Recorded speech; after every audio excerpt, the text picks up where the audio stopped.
You ever pull up a stock on your phone and just stare at it?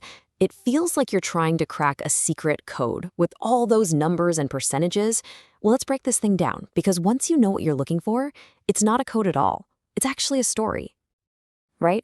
You open an app and you're just hit with this. It's a total wall of data. It's so easy for your eyes to just glaze over. And that's completely normal. But I promise you, by the end of this, you'll be able to look at this and know exactly what's going on. You know, the trick to understanding all this is realizing that not all these numbers are talking about the same thing.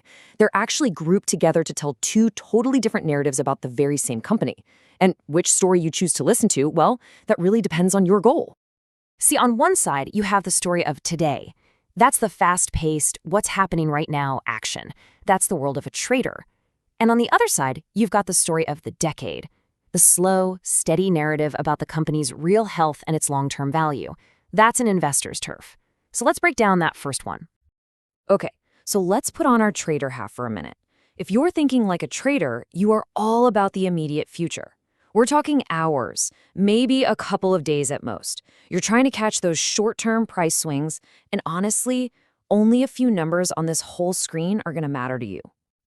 The very first thing your eyes jump to is usually this one, the daily change. Think of it like the market's mood ring for this specific stock. It's simply telling you how much the price has moved up or down since the market opened this morning. It's the instant pulse check. And in this case, a jump of over 2% is a pretty strong signal. It's telling a trader that for today anyway, the buyers are in charge. There's a ton of positive energy or momentum pushing that price up. It's a big green light for some short-term optimism. But here's the next question a trader asks. Is that price move for real, or is it just some random fluke? To figure that out, you immediately look at the volume. I love this analogy. If the price change is a vote, then the volume is how many people actually showed up to vote. And this is so crucial. A price change that happens on high volume is a much, much stronger signal. It means a whole lot of shares are changing hands, and that 2.36% jump is backed by real conviction from a lot of people. It's the difference between a whisper and a roar. A trader sees that high volume and thinks, okay, this trend is legit. All right, let's take that trader hat off and zoom out, way out. Forget about today. An investor is thinking about next year, 5 years from now, maybe even longer. They could not care less about the daily mood swings. They care about the fundamental health and the real long-term value of the business itself. So one of the first places an investor looks is the PE ratio. It's a classic, and it asks a really simple question. For every single dollar the company makes in profit, how many dollars are people willing to pay for a piece of that company? It's basically a price tag. And this is where it gets really interesting. Just look at this comparison. This company's PE is way up there at over 176, while the average for other companies in its same industry is just 33. That tells you right off the bat that the market thinks this stock is something special. It's considered expensive. Now, expensive doesn't automatically mean bad. A super high PE ratio like this is telling you a story of massive expectations.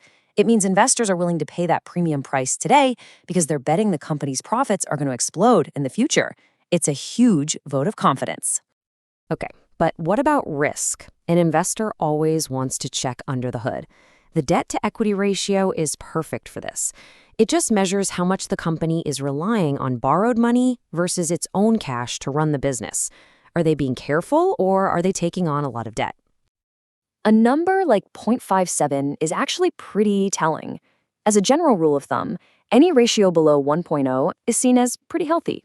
It means the company owns more than it owes. And for a long-term investor, that's a really comforting sign of stability. It suggests they aren't going to be in trouble if times get tough. So the company is stable, but is it actually growing? Valuations and risk checks are great, but an investor needs to see that the business itself is getting bigger. And for that, we look at revenue, the company's total sales. Looking at this chart, we can see exactly how sales have been trending. And what do we see here? After a little dip, there's a really nice jump in the most recent quarter. For an investor, seeing a trend like this is pure gold. It means the company is successfully selling more of its stuff, and that's the engine that drives long-term growth. So there you have it. We've looked at the very same screen through two completely different lenses. One person saw a great day with strong momentum. The other person saw a company with huge expectations, manageable risk, and a business that's starting to grow again. And this pretty much sums up the entire divide. The trader is laser-focused on the now, today's momentum, the daily price swings, and the volume that confirms it's all real. The investor, on the other hand, is looking at the big picture. Are the company's fundamentals solid? Is the actual business growing? And is the price I'm paying today fair for its future? So, the next time you see that wall of numbers, you won't see a secret code. You'll see a dashboard that's telling two different stories, the story of the day and the story of the decade. The only question you really need to ask yourself is, which story are you here to read?